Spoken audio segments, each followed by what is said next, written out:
안녕하세요, 여러분. 편안하게 듣는 잠자리 동화 달콤 오디오북입니다. 오늘 하루도 편안하고 행복하게 잘 보내셨나요? 오늘도 재미있는 옛 이야기 들으시면서 편안한 밤 되시길 바랍니다. 오늘의 첫 번째 이야기 시작하겠습니다. 구독과 좋아요도 부탁드려요. 그렇게 예쁜 꽃은 없을 것이다. 북한산에서 과거를 준비하며 학문을 닦고 있는 박유선과 안상렬은 잠시 봄을 만끽하기로 하고 오랜만에 산길을 걸어 뒷동산으로 올라갔습니다. 산길을 오르며 숲속에 핀 꽃을 바라보던 박유선은 자신의 부인이 처음 시집 오던 날이 생각이 났지요.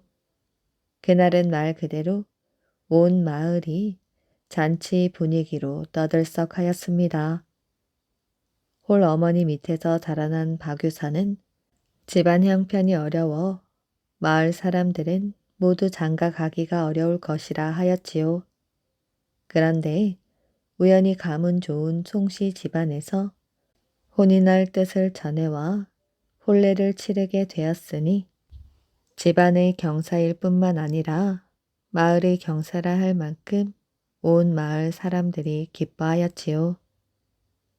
박유선의 어머니는 사돈댁의 가문도 가문이지만 조금도 부족한 것 없이 살아왔을 교수가 한마디 불평도 없이 가난한 집안의 며느리로 들어와 주는 것이 고마웠습니다.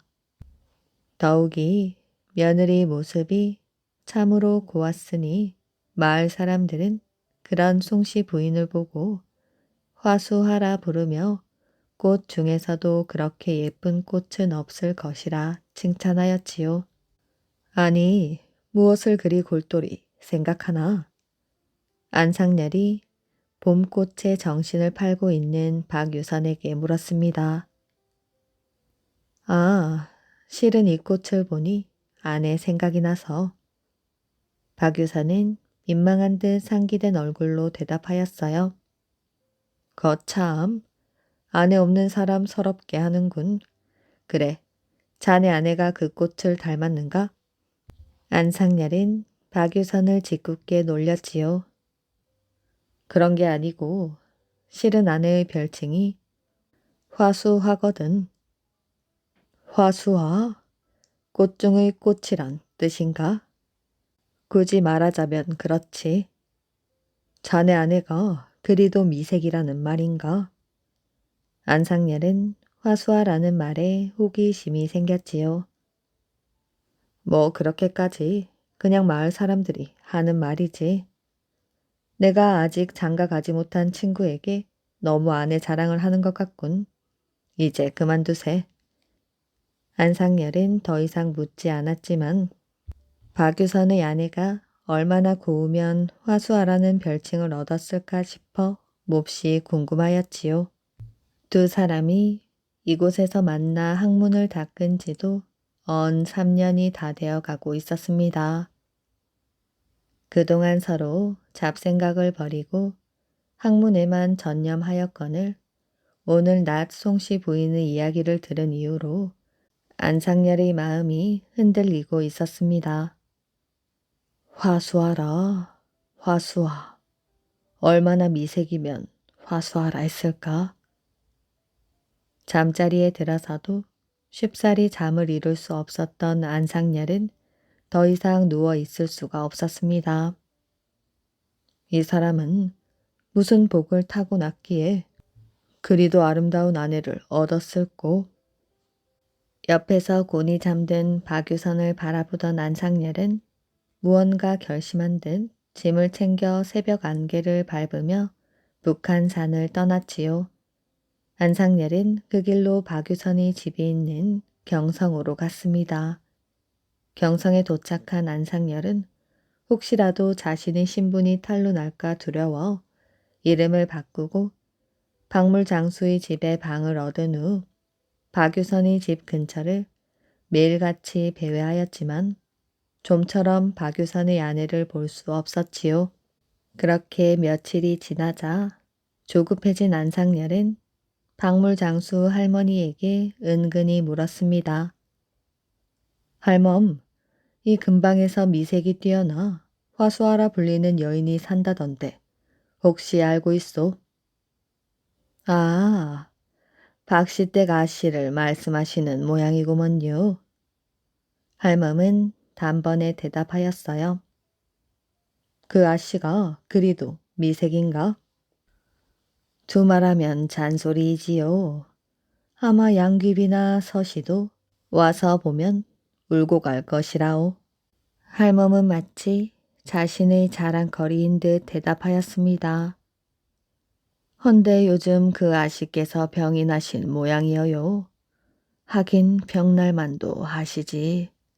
부잣집에서 편히 살다 밤낮으로 일을 하시려니 병이 안 나시겠어요. 게다가 서방님은 공부하러 가신 후 통 연락도 없으시니? 왜? 어디 아프신가? 몸살이 나신 모양인데 가난한 살림에 의원 한번 부르지 못하고 약 한 첩 못 드시는 모양인가 봅니다. 안상열은 그 말에 귀가 번쩍 뜨였어요. 그것 참 안 됐군. 할멈, 사실은 내가 의원인데 이 근방으로 이사를 오려고 터를 알아보는 중이었소. 그런 딱한 사정을 들으니 내 가만히 있을 수가 없구려. 내가 한번 봐드릴 터이니 그 집에 기별을 해주시게나.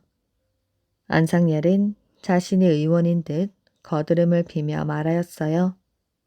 할멈은 안상열의 말에 기뻐하며 그 길로 박유선의 집으로 달려가 소식을 전하였어요. 하지만 송씨 부인은 그다지 반가워하지 않았습니다. 제 병이 그다지 심한 것도 아니니 그리 수선을 피울 필요가 없습니다. 혹 맥을 보아야 한다면 지 아비에게 먼저 알리고 상의한 후 처리해야 하는 것이 도리이니 말씀만은 고맙다고 전하여 주십시오. 할멈은 더 이상 권하지 못하고 돌아왔습니다. 안상열은 기대했던 기회가 허망하게 사라지자 송씨 부인에 대한 마음이 더욱 간절해졌지요. 그러한 간절함이 얼굴만 보고 가려고 했던 그를 걷잡을 수 없는 욕망 속으로 빠뜨리고 말았습니다. 내 기필코 송씨 부인을 얻고야 말 것이다. 그러나 며칠이 지나도 송씨 부인을 만날 기회가 오지 않자 안상열은 월장을 하기로 결심하였습니다. 그날 밤 안상열은 살그머니 박유선의 집으로 가 주변을 살핀 후 담장 위로 뛰어 올랐으나 순찰을 돌던 포졸들에게 들키고 말았지요. 걔 누구냐? 안상열은 담 위에서 황급히 내려와 죽을 힘을 다해 도망쳤습니다. 포졸들의 눈을 피해 자신의 고향 집으로 돌아온 안상열은 여전히 송씨 부인을 차지하겠다는 마음을 버리지 못하고 허송세월만 보내고 있었지요. 결국 안상열은 사람을 시켜 보쌈을 하기로 결심하였습니다. 계획이 착착 진행되어 보쌈할 날짜만 기다리고 있을 무렵 마침 나라에서 과거령이 내려 박유선이 과거 시험을 치르기 위해 집으로 돌아오자 그마저도 수포로 돌아가고 말았지요. 한편 박유선은 과거에 당당히 급제하여 벼슬 길에 오르게 되었습니다. 안상열은 이런 박유선의 소식에 분해하며 여전히 송씨 부인을 빼앗을 기회만 노리고 있었지요. 그러던 어느 날 박유선이 평양 감사가 되어 식소를 이끌고 길을 떠난다는 소식을 접하게 되었습니다. 드디어 기회가 왔구나. 안상열은 박유선 일행이 지나가는 청석골에서 돈으로 매수한 불량배들과 함께 대기하고 있었지요. 드디어 박유선 일행이 청석골을 지나가려 할 때였습니다. 이보시게 그간 안녕하셨는가? 안상열은 말을 타고 박유선 일행 앞에 나타나 큰 소리로 말하였어요. 박유선은 갑자기 산적이라도 나타난 줄 알고 깜짝 놀랐으나 그가 안상열임을 알고 반갑게 말하였지요. 아니 이게 누구신가? 안공이 아니신가? 긴 말 필요 없네.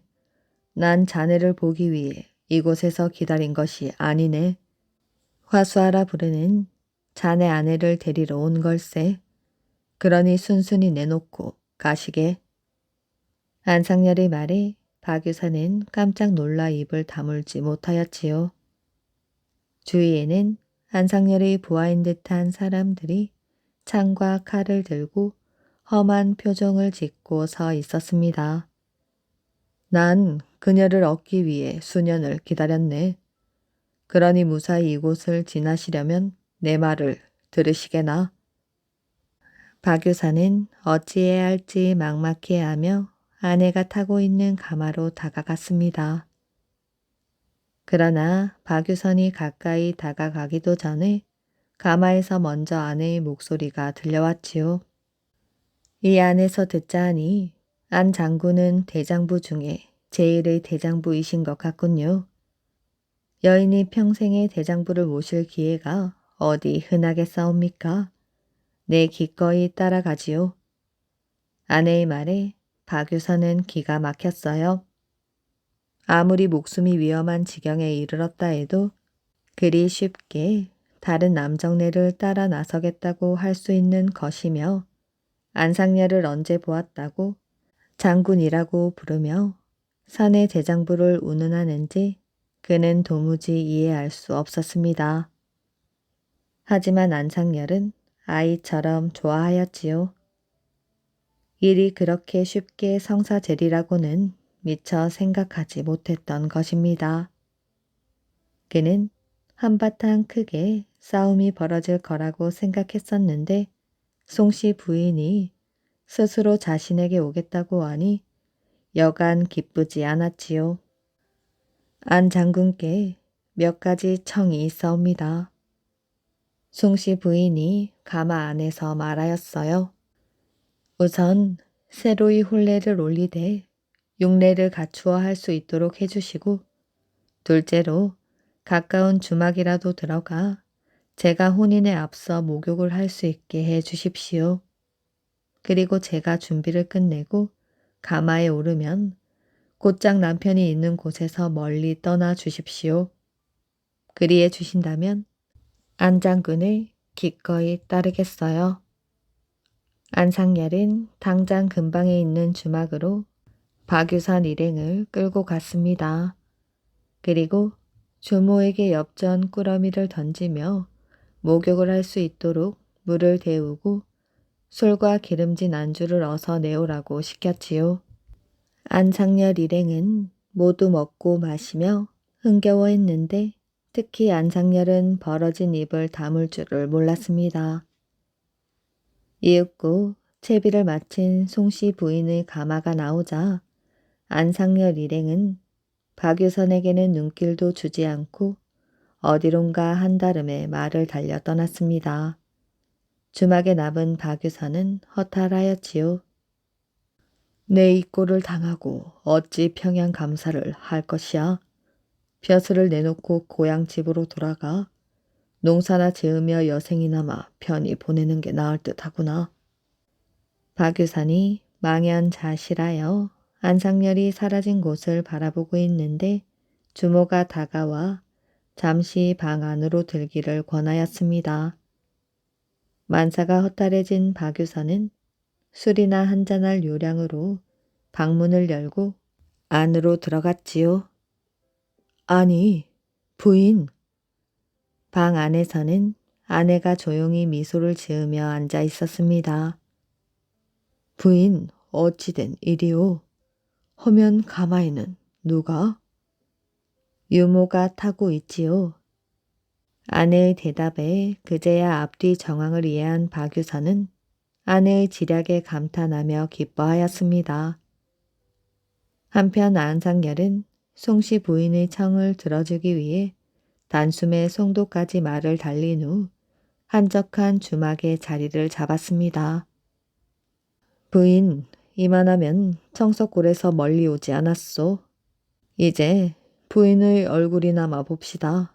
어서 가마에서 나오도록 하시오. 그런데 가마에서는 아무런 기척이 들리지 않았어요. 한참이 지나도록 기척이 없자 더 이상 참을 수 없었던 안상열이 직접 가마 문을 열며 말하였지요. 어차피 방으로 들어가 쉬어야 하지 않소. 어서 나오도록 하시오. 이윽고 가마에서 한 여인이 정숙한 발걸음으로 조심스레 나왔습니다. 아니, 너는 누구냐? 순간 안상열의 입에서 비명에 가까운 소리가 터져 나왔어요. 누구긴 당신이 데려온 장차 당신의 아내가 될 여인이지. 아니, 송씨 부인은 어디 가고 이런 늙어빠진 할망구가 나온단 말이야. 아이고 세상에, 송씨 부인만 여자고 난 뭐 여자가 아니란 말이야. 이래봬도 자식 열은 더 낳을 수 있는 몸이라고. 유모는 안상열의 기세에 지지 않고 또박또박 대꾸를 하였지요. 당장 내 눈앞에서 사라지지 못하겠는가? 아니, 여기까지 데려와 놓고는 이제와 어딜 가라는 말이야. 유모의 말대답도 만만치 않았습니다. 일이 이쯤 되자 허탈해진 것은 안상열이었지요. 더 이상 서 있을 수도 없어 그 자리에 털썩 주저앉고 말았습니다. 안상열은 큰 소리로 허탈하게 웃으며 그간의 어리석었던 자신의 욕망을 허공 속으로 날려보냈지요. 진정 화수하는 화수하로다. 내 어찌 그리도 어리석었단 말인가. 안상열은 송씨 부인의 유모에게 많은 재물을 주어 돌려보낸 후 자신은 그 길로 북한산에 들어가 중이 되었습니다. 동쪽 사람들과 서쪽 사람들. 옛날부터 지금의 제주도 화순이라는 마을은 동쪽과 서쪽 두 동네로 나누어져 있었는데 서쪽 동네에는 힘센 사람들이 많이 살았었고 동쪽 동네에는 선비들이 많이 살았었습니다. 동쪽 동네에는 마을 동쪽 냇가의 높은 언덕에 큰 바위가 있었고 서쪽 동네 역시 썩은 다리라는 언덕에 큰 바위가 있었지요. 사람들은 어느 사이인지 동쪽 동네에 선비들이 많은 것은 냇가 바위 때문이라 하여 그 바위를 유반석이라 불렀고 서쪽 동네에 있는 바위 역시 힘센 장사들을 낳게 하였다 하여 무반석이라고 불렀습니다. 그런데 이상하게도 글을 읽었다는 양반들인 동쪽 사람들이 항상 서쪽의 힘센 사람들에게 꼼짝을 못하였어요. 동쪽 사람들은 항상 이 일에 화가 치밀었지요. 어느 해인가 동쪽 동네에 다른 지방에서 살던 한 젊은이가 들어와 살게 되었습니다. 그 사람도 얼마 지내는 동안 이 동네 사정을 알고는 이상하게 생각하였지요. 양반들이라는 사람들이 힘센 사람들에게 꿀리는 일은 다른 지방에서는 좀처럼 볼 수 없는 일이었기 때문입니다. 그래서 이 마을 사정을 유심히 관찰하기 시작하였지요. 어느 날 밤 그는 집에서 나와 마을 길을 거닐고 있었습니다. 그때 그의 눈앞에 이상한 불빛이 나타났지요. 동쪽과 서쪽에 똑같이 불빛이 나타났는데 서쪽에 나타난 불빛이 동쪽보다 더 밝게 빛나고 있었습니다. 그는 아무래도 이상하다고 여기면서 그 밤은 그냥 보내었지요. 다음날 그는 지난 밤에 불빛이 보이던 쪽을 찾아가 보았습니다. 가보니 큰 바위가 버티어 서 있었지요. 그 바위들을 자세히 들여다보자 그게 범상한 바위가 아님을 알 수 있었습니다. 그는 이 바위에 반드시 무슨 연유가 있다고 생각하였지요. 밤이 되자 그는 다시 밖으로 나와서 어쩌녁 불빛이 나타났던 쪽을 유심히 바라보고 있었습니다. 그때 양쪽 바위에서 불빛이 새어 나오는데 서쪽 불빛이 동쪽 불빛보다 더 밝고 힘있게 보였지요. 그는 양반들이 장사들에게 힘을 쓰지 못하는 이유를 알게 되었습니다. 그래서 그는 이러한 사실을 동쪽의 소위 양반들이란 사람들에게 은근히 귀뜸을 하였지요. 여보시오, 당신네가 서쪽 사람들에게 꿀리지 않기 위해서는 저 바위를 무너뜨려야 합니다. 그렇게 말하고는 이틀 밤 동안에 그가 보았던 불빛 이야기를 하였습니다. 동쪽 동네 사람들은 그 사람의 말을 믿게 되었지요. 그러나 그 바위를 무너뜨릴 마땅한 방법이 떠오르질 않아 서로 얼굴들만 쳐다볼 뿐이었습니다. 그날부터 동쪽 동네 사람들은 썩은 다리 언덕에 있는 바위를 무너뜨릴 방도만 생각하게 되었지요. 그해 가을 그 마을에 사람이 죽어 양쪽 사람들이 모여들어 장사를 치러야 하였답니다. 양쪽 동네 젊은이들이 장사 지내는 곳에 모여들어 각각 맡은 일들을 하는 중이었어요. 이때 동쪽 사람들의 머리에 불현듯 좋은 생각이 떠올랐습니다. 바로 지금이야. 오늘 해치우자. 그들은 장삿날인 오늘 그동안 계획했던 일을 해치우자고 의논하였습니다. 장사일이 진행되는 동안 동쪽 사람들은 여러 가지로 궁리하던 끝에 힘센 서쪽 동네 사람들의 힘을 이용할 수밖에 없다고 생각하였지요. 장사 일을 마치자 상갓집에서 내놓은 술에 일꾼들이 모두 거하게 취하였습니다. 동쪽 동네 사람들이 그때를 놓치지 않았지요. 자, 기분도 그렇지 않고 하니 우리 동네 대항 힘 자랑이나 합시다. 힘 자랑을 동쪽 동네에서 먼저 제의하자 서쪽 사람들은 이게 웬일이라면서 고웃음을 쳤지요. 그래, 해봅시다. 서쪽 사람들은 기세가 등등하였어요. 힘 자랑이 시작되었습니다. 제일 힘센 사람이 나와서 큰 돌을 들기로 하였지요. 할 때마다 동쪽 사람들이 질 수밖에 없었고 그때마다 서쪽 사람들은 신이 나서 야단이었습니다.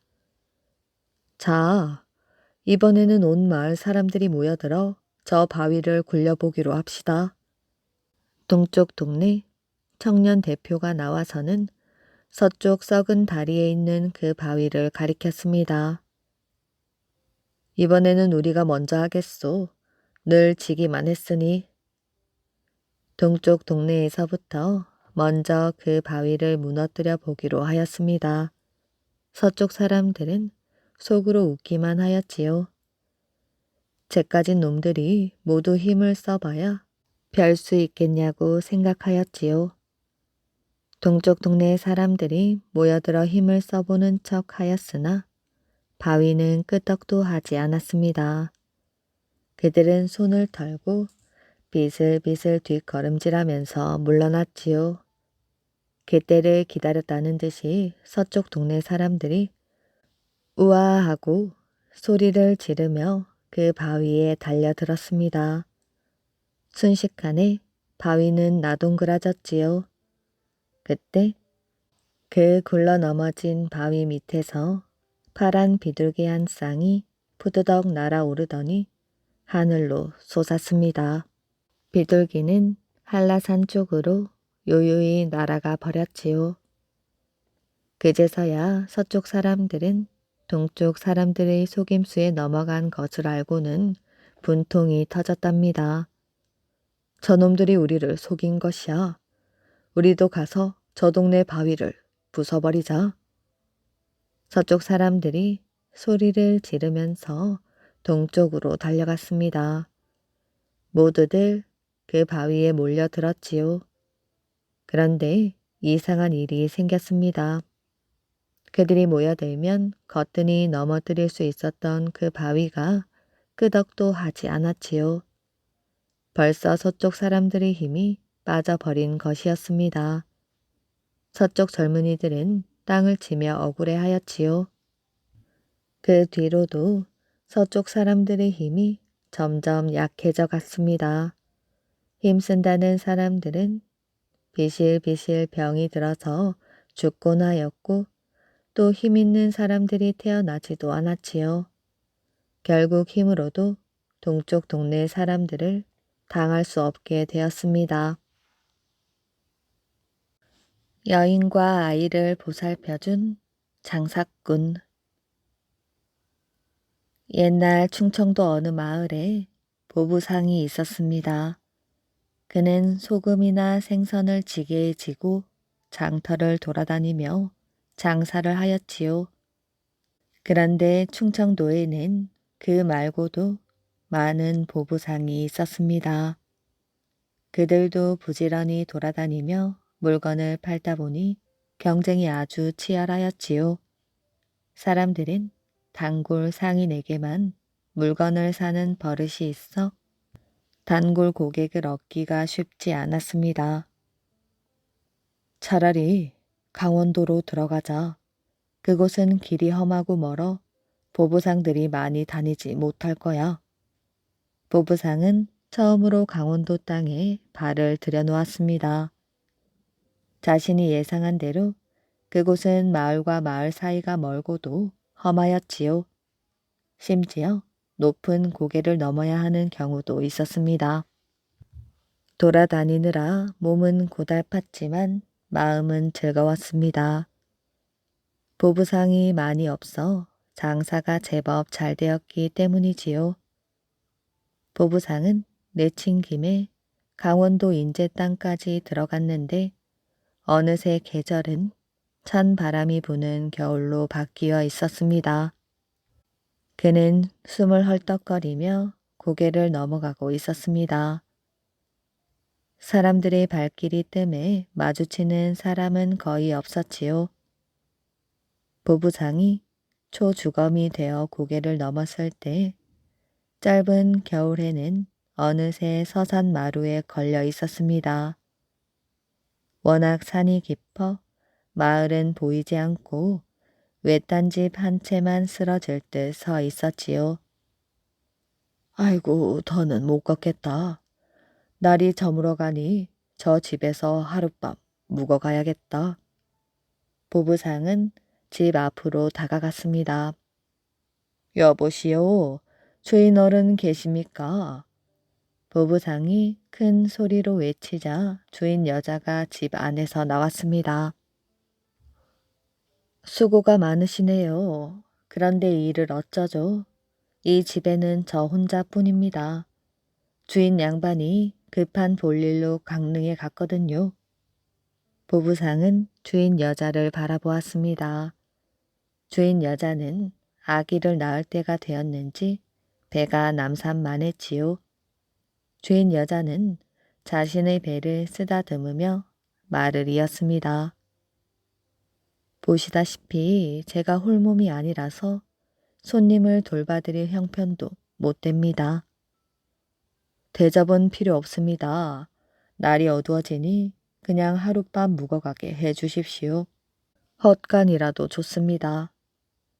보부상이 애원하자 주인 여자는 마지못해 승낙하였습니다. 그리고 보부상을 위해 윗방을 내주었지요. 보부상은 주인 여자에게 저녁상을 차려달라고 청하지도 않았습니다. 고픈 배는 물 한 바가지로 채우고 윗방에서 고단한 몸을 눕혔습니다. 얼마나 잤을까요? 보부상은 난데없는 비명 소리에 잠이 깨었습니다. 아이고, 배야. 아이고. 비명 소리가 들려오는 곳은 주인 여자가 잠든 아랫방이었습니다. 보부상은 깜짝 놀라 그곳으로 달려갔지요. 아랫방에서는 주인 여자가 방 안을 뒹굴며 비명을 질러대고 있었습니다. 아기가 나오려는 것이었지요. 주인 여자는 제정신이 아니었습니다. 마구 소리를 지르더니 허공에 손을 뻗어 보부상의 상투를 힘껏 붙잡았지요. 주인 여자는 손님인지 남편인지 분간을 못하고 있었습니다. 잠시 뒤 주인 여자는 아랫배에 힘을 끙 하고 주더니 드디어 아기를 낳았습니다.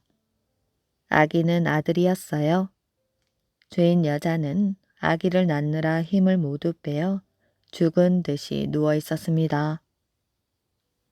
여기는 마을도 없고 주인 여자와 나뿐인데 내가 산모를 위해 산파 노릇을 해야겠구나.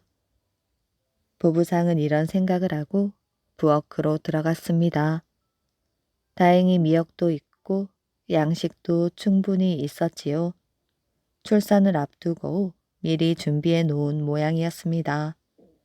부부상은 산모에게 미역국을 끓여 주었어요. 그리고 물을 데워 아기를 씻겨 주었습니다.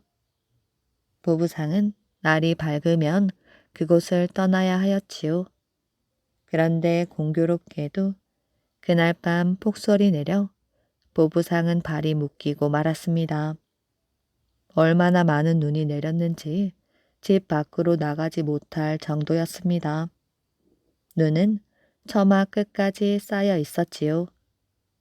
그렇잖아도 산모와 아기를 집에 남겨두고 떠나야 할지 말지 고민하던 참이었습니다. 이제는 눈 때문에 발이 묶여 어쩔 수 없이 그곳에 남아 있어야 하였지요. 발이 묶이기는 주인 여자의 남편도 마찬가지였습니다. 그는 아내의 출산을 도우려고 처남과 처남댁을 부르러 강릉에 갔습니다. 그런데 강원도에 엄청난 눈이 내렸으니 집으로 돌아갈 수가 없었지요. 눈이 다 녹으려면 봄까지 기다려야 하는데 앞으로 100일쯤 뒤에야 집으로 돌아갈 수 있는데 어떡하지? 그동안 아내는 외딴 집에 갇혀 어떻게 지낼까? 혼자 아기를 낳다가 죽을 수도 있는데. 부부상은 외딴 집에서 산모와 아기를 돌보며 겨울을 보냈습니다. 손수 백일상을 차려 아기의 앞날을 축복해 주었지요. 눈도 다 녹았으니 이제 그만 떠나겠습니다. 몸성이 잘 지내십시오. 고맙습니다. 이 은혜는 평생 잊지 않겠습니다. 산모는 눈물을 흘리며 부부상과 작별 인사를 나누었습니다. 남편이 오빠와 올케를 데리고 강릉에서 돌아온 것은 그날 저녁이었지요. 여보, 살아있었구려. 아기도 무사히 낳고 건강하게 잘 키웠구려. 그게 다 보부상 어른 덕분이에요. 아기와 저를 100일 동안 돌봐주고 100일상까지 차려주셨어요. 산모는 이제까지 있었던 일을 남편에게 모두 들려주었습니다. 세상에 그처럼 고마운 분이 있나? 그분이 없었다면 당신과 아기는 무사하지 못했을 것이오. 남편은 아내의 이야기를 듣고 감격하여 눈물을 흘렸습니다. 다음 날부터 산모 남편과 오빠는 보부상을 찾아 장터를 돌아다녔습니다. 그리하여 여러 달 만에 마침내 보부상을 만날 수가 있었지요. 당신은 우리 가족의 은인이요. 함께 우리 집으로 갑시다. 마침 아기가 태어난 지 1년이 되었습니다. 첫 돌이라 하여 집에서는 돌잔치를 베풀었고 보부상은 귀빈으로서 돌잔치에 참석하였습니다. 산모도 건강하시고 아기도 많이 컸군요. 1년 전의 일이 꿈결 같습니다. 어르신, 다시 한번 감사드립니다. 절 봐주세요. 산모와 산모 남편은 보부상에게 큰 절을 올렸습니다. 그 뒤 보부상은 특별한 인연으로 만난 산모 식구와 가족처럼 평생 잘 지냈다고 합니다. 이무기를 죽인 사람. 옛날 어떤 화포장이 중국 사신의 일행에 끼게 되었습니다. 화포장이란 총, 대포, 화약 따위를 만드는 사람이지요. 그는 몹시 가난하여 차림새가 보잘것없어서 동행하는 사람들이 손가락질하며 웃었습니다. 중국으로 가는 도중 사신 일행은 바다 한가운데 어떤 섬에 닻을 대고 잠시 머물렀어요. 뗄 나무를 하고 물을 기른 뒤 순풍을 타고 배를 출발시키려고 하는데 갑자기 배가 제자리에 빙빙 돌면서 앞으로 나가지 못하였습니다. 뱃사람들은 부정한 사람이 배에 타서 그런지도 모르니 그자가 누구인지 알아보자며 한 사람씩 무태 내리도록 하였지요. 여전히 빙빙 돌기만 하던 배는 화포장이 무태에 내리자 마침내 맴돌기를 그치며 앞으로 쑥 나아갔지요. 사람들은 화포장을 섬에 남겨둔 채 먹을 양식과 옷, 솥과 칼 등을 챙겨주고 떠나면서 중국에서 돌아올 때 꼭 들러서 함께 귀국하겠다고 약속하였습니다. 화포장은 홀로 섬에서 지내면서 조개를 줍고 낚시를 하면서 생활하였지요. 그러는 한편 매일 밤 잠들지를 못하고 뱃소리가 들리는지 귀를 기울였습니다. 새벽마다 무슨 소리가 들렸는데 섬 안의 산이 들썩들썩하더니 무언가가 산 마루를 울리며 바다로 빠져나갔지요.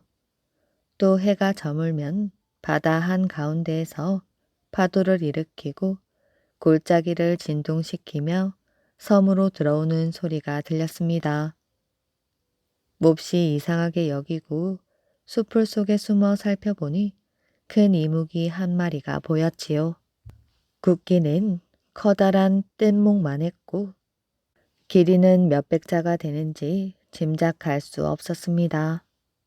이무기는 섬에서 곰이나 사슴, 돼지 등을 삼켰으며 바다 가운데로 들어가서는 큰 물고기와 개 등을 잡아 먹었습니다. 이무기가 지나간 길에는 거대한 도랑이 생겨나 큰 배도 드나들 수 있을 정도였어요. 화포장은 큰 칼들을 새로 갈아서 칼끝이 하늘로 향하도록 길 가운데에 줄지어 세워놓고는 그것들을 땅에 묻었습니다. 다음날 저녁 이무기가 바다에서 무트로 올라오다가 턱 끝에서부터 꼬리까지 모두 칼날에 찔려 찢어졌는데 진주와 옥돌, 야광주 따위가 쏟아져 나와 길에 가득하였지요. 며칠 뒤 구린내가 코를 찔러 화포장이 냄새를 따라보니 큰 이무기가 수풀 속에 죽어 있었답니다. 배 속에는 한치나 되는 환한 빛이 나는 진귀한 구슬이 헤아릴 수 없이 많이 있었지요. 풀을 엮어서 진주, 옥돌, 야광주, 조승주 등을 싸니 10말 크기의 꾸러미가 10개 남짓 되었습니다. 화포장은 꾸러미를 해진 옷으로 덮어두고 배가 돌아오기를 기다렸지요. 반년쯤 지나 양식이 다 떨어갈 때쯤 큰 배가 돛을 펼치고 섬으로 다가왔습니다. 중국에서 돌아오는 길에 화포장을 찾으러 온 배였지요. 사람들은 화포장을 위로하면서 배 위에 오르게 하였습니다. 모두들 중국 남방의 금과 큰 조개, 화려한 비단 등을 얹어서 배에 가득 싣고 돌아가는 중이었습니다. 화포장이 말하였어요. 여러분들은 모두 중국에서 값진 재물을 얻었는데 나는 홀로 텅 빈 섬에서 외롭게 지냈으니 이것도 운명이겠지요. 빈손으로 돌아가 처자를 보기가 나 부끄러워서 해변의 둥근 돌을 주었습니다. 늙은 아내가 밥상이나 배틀을 괸 때 도구로나 쓸까 하고요. 그러면서 풀로 엮은 꾸러미 10여 개를 배에 올려 놓았는데 모두 해진 옷으로 덮여 있었습니다. 배에 탄 사람들은 가만히 비웃으며 불쌍하게 여겼지요. 화포장이 집에 돌아와 구슬들을 시장에 내다 파니 집 안의 재산이 수만 금에 이르렀습니다. 자손들은 모두 명문가와 혼인하였고 화포장은 권세가들과 친하게 지냈는데 그 집안의 부유함이 우리나라에서 으뜸이었지요. 염챙이와 대감. 옛날 서해 바다에서 밀물이 들어오면 그 바닷물을 가두어 두었다가 햇볕에 물을 말려 소금을 만드는 사람이 있었습니다.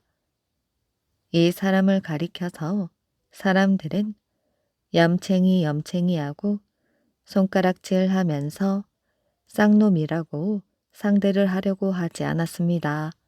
이렇게 수모를 받으니 그 사람은 소금 만드는 일을 그만두고 싶었습니다. 그러나 배운 것이 그 재간뿐이고 또 농사를 지으려고 해도 땅을 빌려주는 사람이 없어서 그는 늙도록 염챙이라는 말을 들으면서 그냥 소금을 만들었지요. 그 집의 아들도 어려서부터 아버지를 따라 염전에 나가 소금을 만들었습니다. 아들은 나이가 들면서부터 업신 여기는 말이 거슬려 견딜 수가 없었지요. 장가갈 나이가 지났건만 누구 하나 중매에 서겠다는 사람이 없었습니다. 게다가 살림도 몹시 가난하였지요. 아버지, 저는 서울로 가겠습니다. 여기서 굶으면서 이런 천대를 받고는 못 살겠습니다. 아들은 아버지에게 인사를 하고 서울로 올라갔습니다. 서울로 간 아들은 어떤 대감 집에서 아궁이에 불도 떼고 잔 심부름도 하는 불목대기가 되었습니다. 그러나 얻어먹는 것이라곤 찬밥뿐 별로 나은 것이 없었지요. 대감 집에서도 그를 염챙이라고 하면서 몹시 천대하였습니다. 아들은 배알이 뒤틀렸지만 열심히 일을 하였지요. 바닷가 호젓한 곳에서 소금을 만들며 굽는 것보다는 그래도 대감 집에서 일하며 행여나 하고 앞날을 바라면서 지냈습니다. 그런데 아들이 일을 어찌나 부지런히 했던지 대감은 그에게 집 식구들을 다 불러서 자기 집에서 일하게 하라고 말하였지요. 그 말을 듣자 그는 곧 아버지에게 식구들을 데리고 서울로 이사해 오라는 소식을 띄웠습니다. 편지를 받은 아버지는 아들의 말을 따라서 곧 온 식구를 데리고 서울로 왔지요. 대감은 아버지를 하인으로 어머니를 부엌대기로 부리기 시작하였습니다. 온 집안 식구들이 종살이를 하자 대감 집에서는 어른 아이 할 것 없이 그들을 염챙이 염챙이하고 불렀습니다. 아버지 보고는 큰 염챙이, 어머니 보고는 어미 염챙이, 어린애를 보고는 어린애 염챙이, 염챙이가 식구들의 이름이 되고 말았지요.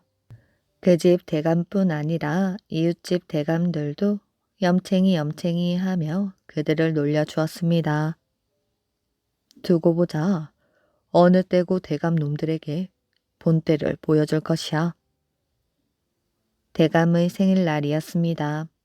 그 집에서는 여러 대감들과 한다 하는 양반들이 모여들었지요. 대감 집에서는 소와 돼지를 잡고 큰 잔치를 벌였습니다. 음식을 맡은 어미 염챙이는 눈코 뜰 새 없이 부엌을 드나들고 남편과 아들은 밖에서 시중을 드느라 눈코 뜰 새가 없었습니다. 안에서 밖에서 큰 염챙아, 작은 염챙아, 어미 염챙아 하며 이것 해라 저것 해라 손발이 10개라도 모자랄 형편이었지요. 대감 방으로 상이 들어갔습니다. 상 위에는 진수성찬이 상다리가 휘도록 즐비하게 차려져 있었어요. 보기만 하여도 입맛을 돋우는 산의 진미를 앞에 놓고 손님들은 주인의 비위를 맞추느라 저마다 칭찬이 자자하였습니다.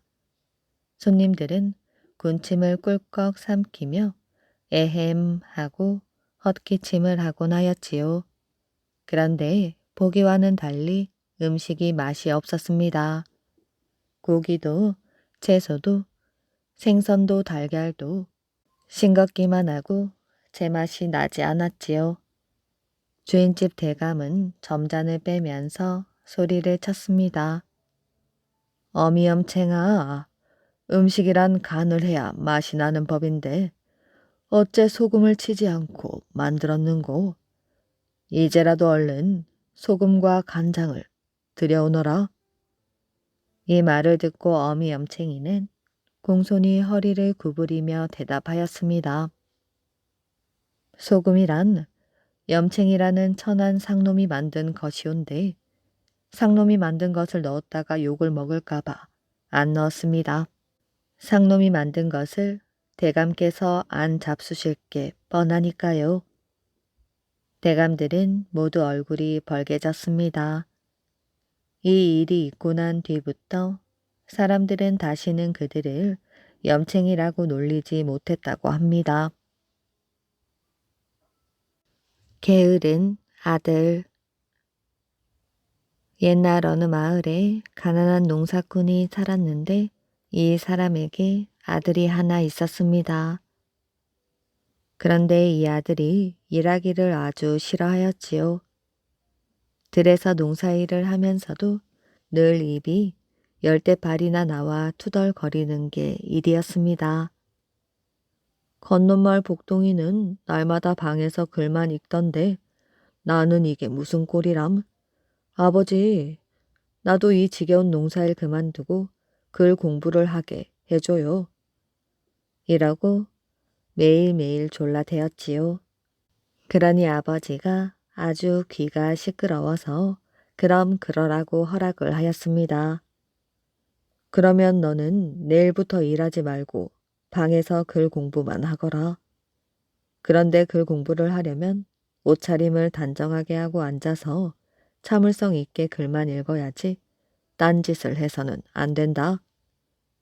아들은 좋아라 하고 그 다음 날부터 방에 틀어박혀 글 공부만 하였지요. 아버지가 일러준 대로 발에는 통버선을 신고 머리에는 갓을 쓰고 각끈을 바짝 조인 다음 무릎을 꿇고 앉아서 하루 종일 글만 읽었습니다. 처음에는 농사일을 하지 않고 글 공부하는 것이 좋아서 신바람이 났는데 하루 종일 그러고 있으니 슬슬 지겨워지기 시작하였습니다. 꼭 끼는 통버선을 신었으니 발은 욱신욱신 아프지 가끈이 조여들어서 머리는 띵하지 꿇어 앉은 다리는 저려오는 데다가 하품까지 자꾸 나오지 지겹지 않을 수가 없었습니다.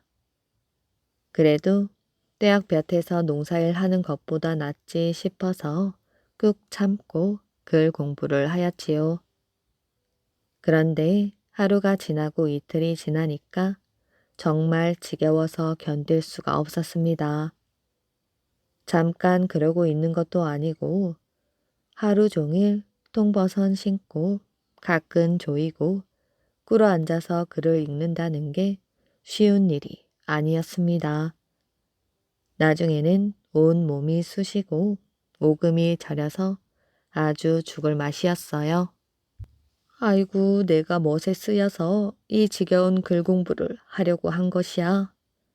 지금쯤 들에 나가서 일을 한다면 내 마음대로 걷고 뛰고 아주 신이 날 텐데 이런 생각이 드니 더 견딜 수가 없었습니다. 그래서 그만 그 길로 방문을 박차고 뛰어나왔지요. 통버선이고 가지고 다 벗어던지고 훨훨 나는 듯이 들로 나갔습니다. 아버지가 그것을 보고 이놈, 너는 글 공부를 하다 말고 왜 뛰쳐나온 것이야? 하고 후통을 치니 아들이 말하였어요. 아버지, 다시는 글 공부한단 소리 안 할 테니 들에서 일하게 해주세요. 그러고는 그 다음부터 아주 부지런히 농사일을 하였지요. 농사일을 하면서 소가 말을 듣지 않으면 이놈의 소야, 너도 통벌선 신고 갓근 조이고 방에 틀어박혀 글 공부나 해보겠어. 말 안 들으면 너도 그렇게 될 줄 알아. 이렇게 말하였지요. 다시 태어난 사람. 옛날 어떤 스님이 상자를 데리고 동냥을 하러 다녔습니다. 이 마을 저 마을 돌아다니면서 집집마다 들러 쌀도 얻고 밥도 얻고 하는데 이 스님이 앞날을 훤하게 다 알고 사람 팔자도 다 알았습니다. 하루는 어느 마을 부잣집에 들어가서 동냥을 청하였어요. 고래등 같은 기와집에다가 곳간에는 곡식이 넘치게 쌓아놓고 사는 집인데 그 집에서는 동냥을 주지 않았지요. 잘 차려입은 안주인이 나오더니 욕만 퍼부어 대는 것이었습니다. 우리 먹을 것도 없는데 동냥은 무슨 동냥? 거지 중에게 줄 것이 어디 있어? 이러면서 마구 삿대질을 하였지요. 그러니 스님이 그 안주인에게 공손하게 절을 하면서 축언을 하였습니다. 부인께서는 100년 동안 오래오래 사시옵소서. 장난으로 그러는 게 아니라 진실로 정성껏 그렇게 빌었지요. 그 집에서 나와 또 다른 곳으로 가는데 가다 보니 어떤 거지 안악이 길가에 쭈그리고 앉아서 막 쪽박 밥을 먹으려 하고 있었습니다. 스님이 그걸 보고 그 거지에게 동냥을 청하였지요. 길 가는 중들이 배가 고파 그러니 그 밥 한 술 주시겠소? 그러니 그 거지가 자기 먹으려던 밥을 선뜻 내밀면서 먹으라고 하였지요.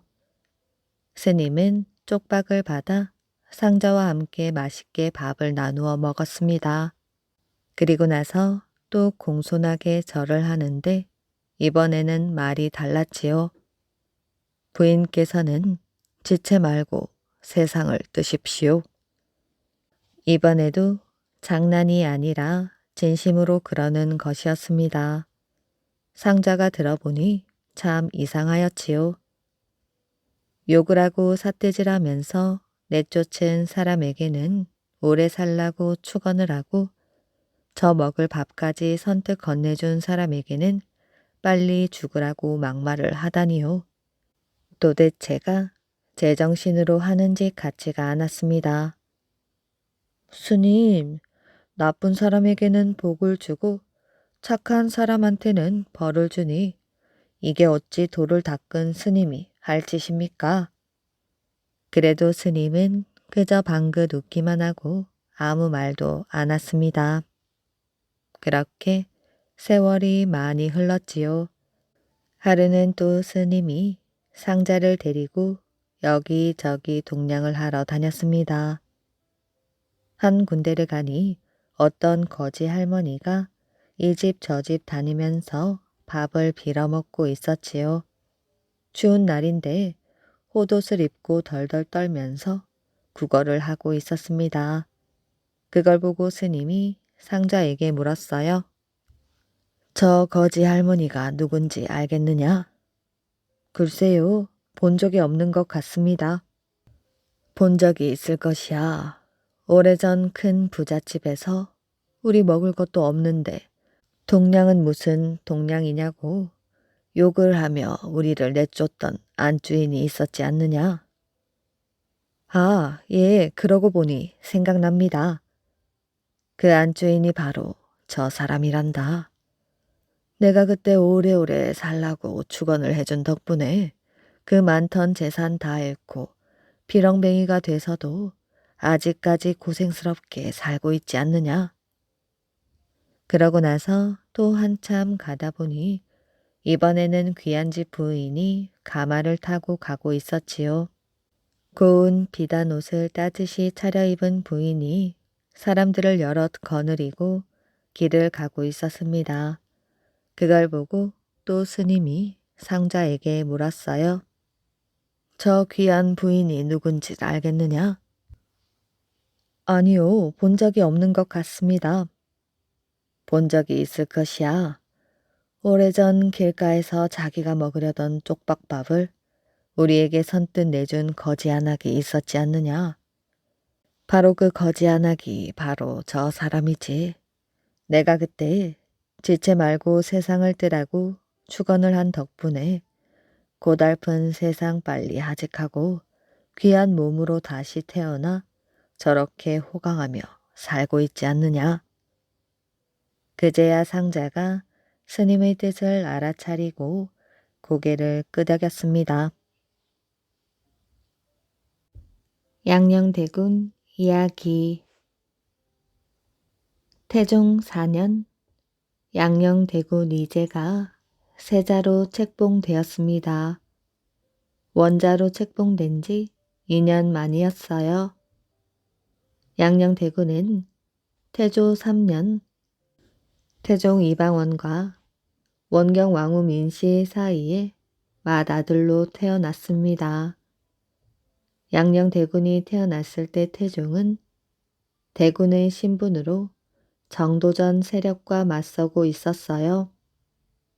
정도전이 세자 의안대군의 어머니인 신덕왕후와 손을 잡고 태종을 견제하고 있어 참으로 어렵고 힘든 시절이었습니다. 그럴 때 태어난 양녕대군은 태종 부부에게 큰 기쁨과 위안을 주었어요. 두 사람은 어린 아기를 서로 안아주고 업어주며 즐거운 시간을 보냈습니다. 아들 셋을 젖먹이 때 잇따라 잃고 얻은 자식이었기에 사랑하는 마음이 더욱 컸지요. 왕위에 오른 태종은 맏아들인 양녕대군을 훌륭하게 키우고 싶었습니다. 세자 교육을 제대로 시켜 장차 이 나라를 잘 다스릴 성군으로 만들고 싶었지요. 그래서 태종은 세자 시강원을 설치해 세자가 체계적으로 공부할 수 있게 뒷바라지를 했습니다. 그러나 양녕대군은 어려서부터 공부하기를 몹시 싫어하였지요. 학문의 뜻이 없어 책 읽는 것보다 놀기를 좋아했습니다. 세자는 학식이 뛰어난 스승들에게 배우는 서연에 참석해야 합니다.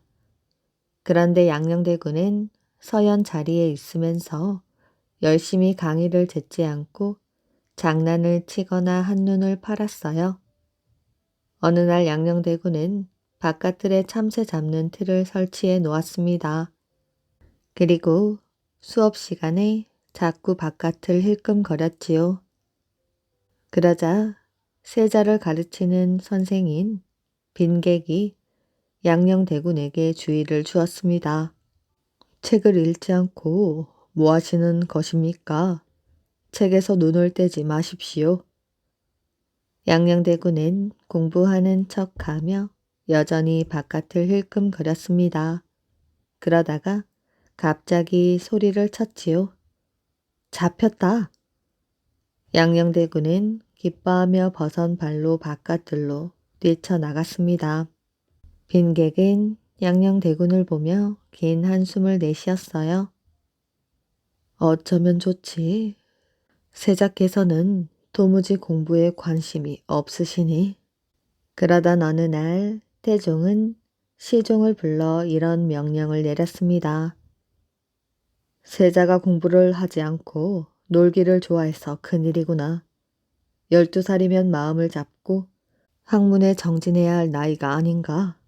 그런데 아직도 정신을 못 차리고 놀러 다닐 궁리만 하니. 이것은 세자궁에서 세자의 시중을 드는 내관이 세자를 제대로 돌보지 않은 탓이다. 내관을 잡아들여 볼기를 치도록 해라. 태종의 명이 떨어지자 시종은 세자궁의 내시를 잡아들여 볼기를 때렸습니다. 아이고 엉덩이야. 세자 마마가 공부를 안 하시는데 왜 제가 볼기를 맞습니까? 세자궁의 내시는 걷지 못할 정도로 엉덩이를 흠씬 두들겨 맞았습니다. 내시는 억울하여 견딜 수가 없었어요. 세자마마, 제가 무슨 죄가 있기에 이런 형벌을 당한 것입니까? 미안하구나. 나 때문에 네가 볼기를 맞다니. 앞으로는 네가 이런 봉변을 당하지 않게 조심하마. 양녕대군은 내시에게 미안한 마음이 들어 이렇게 말하였습니다. 그러던 어느 날 양녕대군의 스승이 양녕대군을 찾아와서 말하였습니다. 세자께서는 학문에 힘쓰셔야 합니다. 공부를 게을리하여 주상 전하를 근심스럽게 해드려서야 되겠습니까? 그것은 큰 불효지요. 세자께서는 장차 나라를 다스릴 분입니다. 공부하지 않으면 정치를 할 수 없고 정치를 못하면 나라가 망합니다. 양녕대군은 자기를 가르치는 선생에게 충고를 들었는데도 아무 대답을 하지 않았습니다. 고개를 푹 숙인 채 입을 꼭 다물고 있었지요.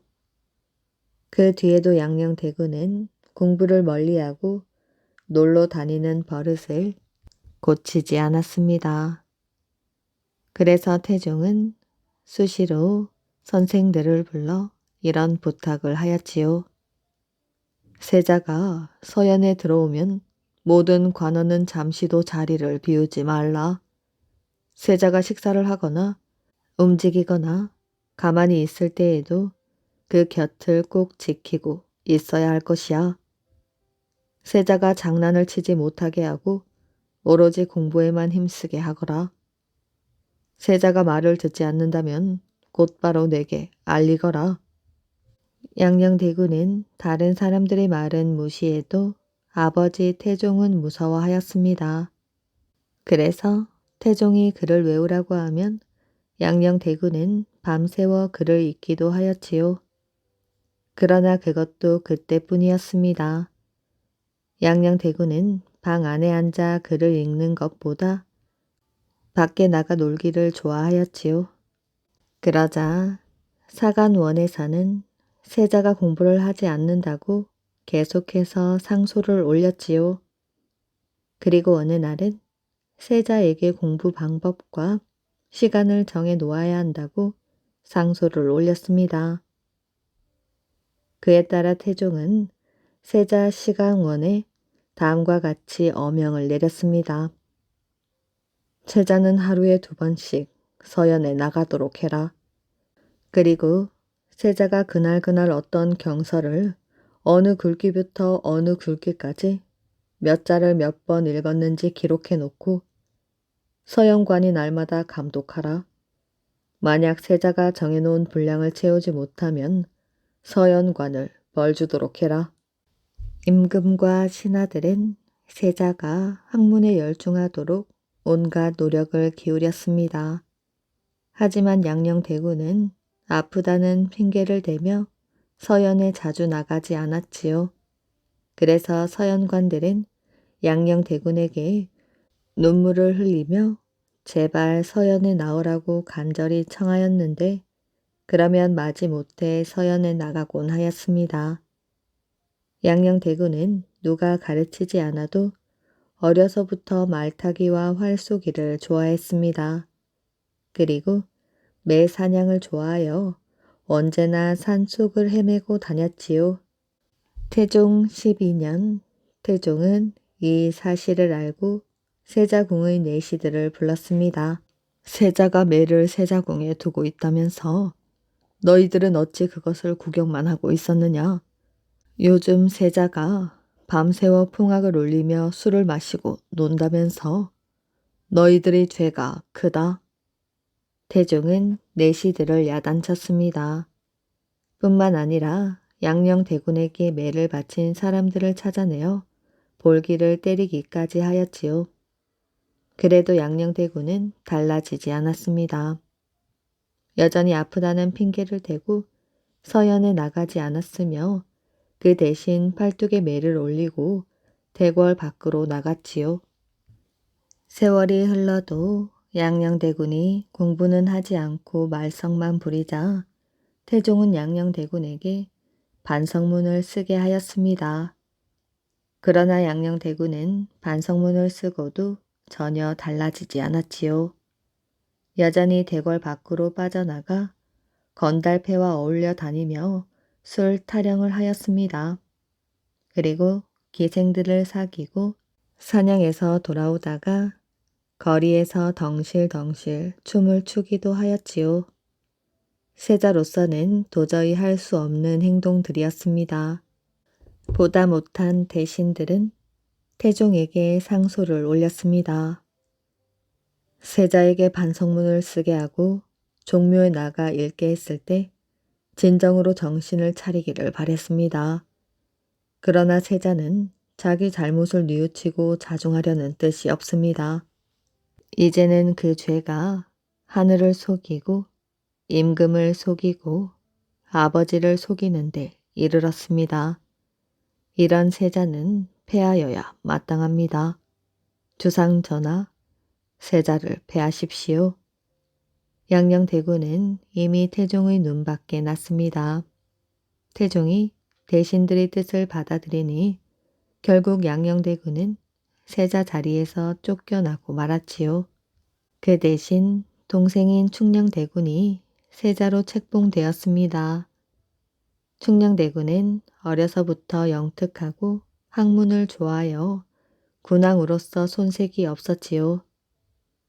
양녕대군은 14년 만에 세자 자리에서 쫓겨난 뒤에도 말썽이 끊이질 않았습니다.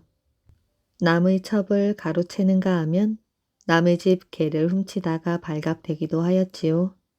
양녕대군은 이런저런 일로 수십 차례 탄핵된 바 있었지만 세종의 각별한 배려로 처벌받지 않았습니다. 양녕대군은 1462년 69세의 나이로 세상을 떠났습니다. 사슴 가죽. 옛날 강원도 뒷산에 금돼지 한 마리가 살고 있었습니다. 그런데 이 금돼지가 어찌나 힘이 세고 신통력이 대단한지 다른 짐승으로는 물론 사람으로도 곧잘 둔갑하여 근처에 사는 사람들을 괴롭혔지요. 하루는 이 금돼지가 김화 원님을 감쪽같이 납치해다가는 곧 잡아먹지도 않고 날마다 일을 시켰습니다. 김화 사람들은 원님이 갑자기 없어져서 아무리 찾았지만 찾을 수가 없었지요. 틀림없이 금돼지란 놈의 짓이다 싶었지만 어쩔 도리가 없었습니다. 하루는 금돼지가 원님에게 물었어요. 오늘은 내가 어딜 좀 다녀와야겠구나. 그러니 너는 내가 올 때까지 굴 속에 꼼짝 말고 있거라. 네가 가장 무서워하는 것이 무엇이냐? 원님은 꾀를 내어 대답하였지요. 당신이 가장 무서워하는 것은 무엇이오? 가르쳐주면 나도 가르쳐주겠소. 나는 사슴 가죽이 가장 무섭다. 너는 무엇이 무서우냐? 나는 뭐니 해도 인절미가 가장 무섭소. 인절미가 무엇이냐? 찹쌀로 만든 떡이요. 떡이 무섭다니. 말도 마시오. 그놈을 자꾸만 먹으면 죽고 말지요. 금돼지는 원님을 굴에 가두고 인절미로 문을 막았습니다. 굴에 갇힌 원님은 도망칠 수는 없었지만 그래도 좋아하는 인절미가 얼마든지 있어서 그것을 먹으며 며칠을 보내었지요. 이제 금돼지가 돌아올 때가 되었다 싶어지니 원님은 다시 걱정이 태산 같았습니다. 어디서 사슴 가죽을 구할 수만 있으면 금돼지를 물리칠 수가 있겠는데 어두운 굴에 갇힌 몸으로 어떻게 사슴 가죽을 구한단 말이에요. 원님은 답답한 마음에 혹시나 하고 자기 몸을 뒤져보았지요. 바로 그때 손에 잡히는 작은 물건이 있었습니다. 허리에 차고 있던 열쇠 끈이었지요. 그런데 그 열쇠 끈이 바로 사슴 가죽으로 만든 것이었습니다.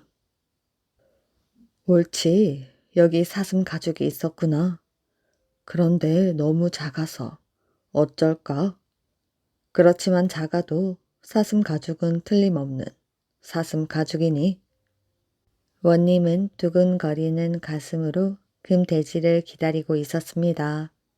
이윽고 소란한 발소리와 함께 문이 열리고 금돼지가 들어서는데 혼자가 아니라 누구를 데리고 오는 것이었습니다. 자세히 보니 다른 사람이 아닌 바로 자기의 아내였지요.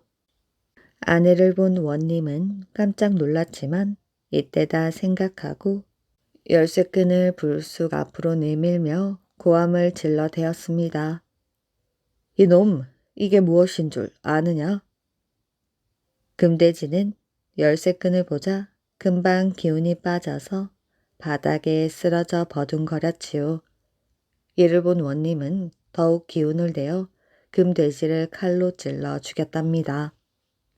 그리하여 금돼지에게 납치당했던 원님과 아내는 그동안 금돼지가 굴 속에 쌓아두었던 온갖 보물을 가지고 나와서 큰 부자로 잘 살았다고 합니다. 이야기 재미있게 잘 들으셨나요? 오늘의 이야기는 여기까지입니다. 끝까지 이야기를 들어주셔서 정말 감사합니다. 오늘도 편안한 밤 되시길 바랍니다.